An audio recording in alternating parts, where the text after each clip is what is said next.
Matt Wyman, hashtag run rant.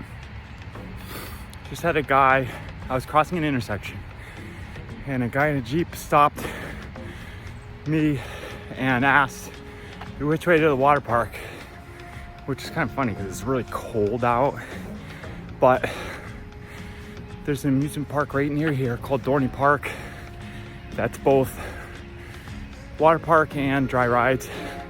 Anyways, I told him which way to go and he said, that's all I need. I said, turn right. I was prepared to give him even more directions. And when he released me to go, I was like, all right, well, you know, I stopped my pace, but that felt good. And then I was thinking about endorphins and the idea of getting endorphins after a workout. And I was thinking, what kind of endorphins do you get after helping someone? What if there's a science paper or experiment writing about that? So I just ran up a really steep, long incline. And the whole time I was thinking about sharing these ideas and it potentially helping someone. That made me feel good. So whether it actually helps anyone or not, there were definitely results or ramifications, endorphins possibly. So when we post rants on Twitter, just the idea that it might sometime help someone could maybe produce endorphins. I wonder if there's a study about that. And this makes me think about Richard Dawkins' chapter in The Selfish Gene about reciprocity. I think that's how you say it. To reciprocate, help. And then I was thinking about help equaling happiness, equaling endorphins. In other words, rewards.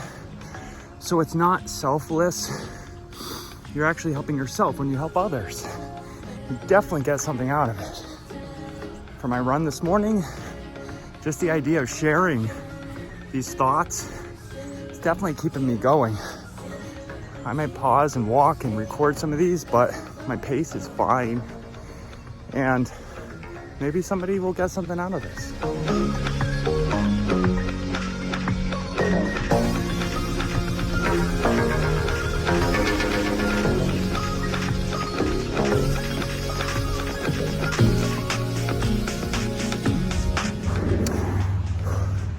Just finished my run.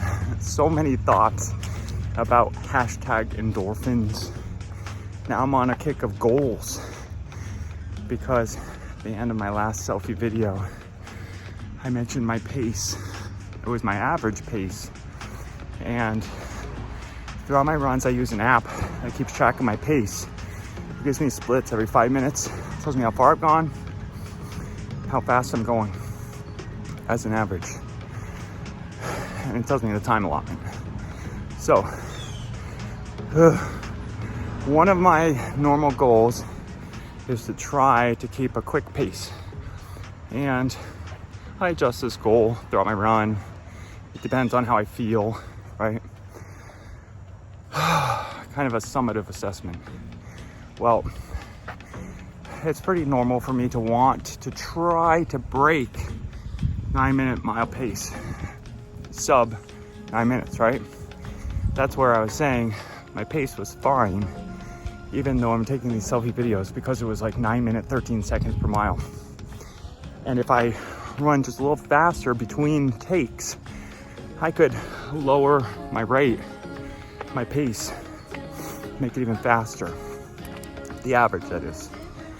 That got me thinking about goals, setting them, meeting them, perceiving doing well with them, equaling endorphins.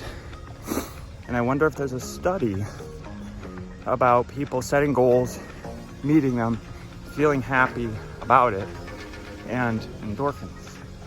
Then as my run was coming to an end, I wasn't meeting my overall formative assessment of sub 9-minute pace.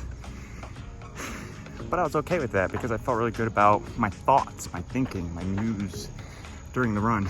And I was thinking though, you know what? If I simply ran farther than I had planned to at this faster pace, I could lower my average rate. I had just finished a really steep hill. It wasn't long, but it tuckered me out. And I'm starting to pick up my pace a little, trying to improve my overall rate. And I'm thinking to myself these ideas, and